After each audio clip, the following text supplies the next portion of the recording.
ഇടുക്കി ജില്ലയിൽ കനത്ത മഴ തുടരുകയാണ്. പലയിടത്തും മണ്ണിടിച്ചിലുണ്ടായി. മലയോര ഹൈവേയുടെ ഭാഗമായ കുട്ടിക്കാനം കട്ടപ്പന റൂട്ടിൽ ആലാടി ഭാഗത്ത് ഗതാഗതം നിരോധിച്ചു. ഇടുക്കി ജില്ലയിൽ കനത്ത മഴ തുടരുകയാണ്. നിർമ്മാണത്തിലിരുന്ന മലയോര ഹൈവേയുടെ ഭാഗമായ ആലടിയിൽ റോഡിന്റെ സംരക്ഷണ ഭിത്തി ഇടിഞ്ഞ് ഗതാഗതം തടസ്സപ്പെട്ടു. റോഡിലേക്ക് കല്ലും മണ്ണും ഇടിഞ്ഞു വീഴുകയാണ്. റോഡിന്റെ മുകൾ ഭാഗത്ത് വീതി കൂട്ടൽ നടക്കുമ്പോൾ തന്നെ കൽകെട്ടിന് സമീപത്ത് വലിയ രീതിയിൽ മണ്ണെടുത്തു മാറ്റിയിരുന്നു. മഴ ശക്തിയാർജിച്ചപ്പോൾ കെട്ട് ഇടിയാതിരിക്കാൻ ഒരു മുൻകരുതലും സ്വീകരിച്ചില്ല. മഴ കനത്തതോടെ റോഡ് കൂടുതൽ അപകടാവസ്ഥയിലേക്ക് നീങ്ങുകയാണ്. മലയോര ഹൈവേ നിർമ്മാണത്തിലെ അശാസ്ത്രീയതയാണ് അപകടത്തിന് കാരണം. വഴിയുടെ അവസ്ഥ എന്ന് പറഞ്ഞാൽ വെടിവെക്കരുതെന്ന് പറഞ്ഞു. അവർ 10ഉം 20ഉം 25ഉം കേപ്പ് വെച്ചാണ് പൊട്ടിക്കുന്നത്.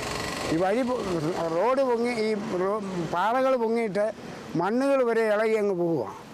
ഇത് പറഞ്ഞാൽ അവരെന്ത് അനുസരിക്കുകയില്ല. ഇത് ഒരു കണക്കിന് പറഞ്ഞാൽ ഇത് ഏതാണ്ട് മരുന്നൊഴിച്ച് പൊട്ടിക്കേണ്ട സ്ഥലമാണ്. അതവർ ചെയ്യുന്നില്ല. ഇതാണ് ഇവിടെ ഈ ഉരുൾപൊട്ടാൻ കാരണം.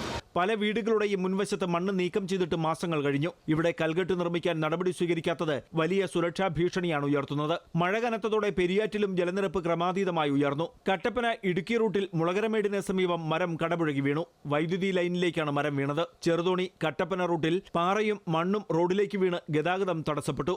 അമൃത ന്യൂസ്, ഇടുക്കി.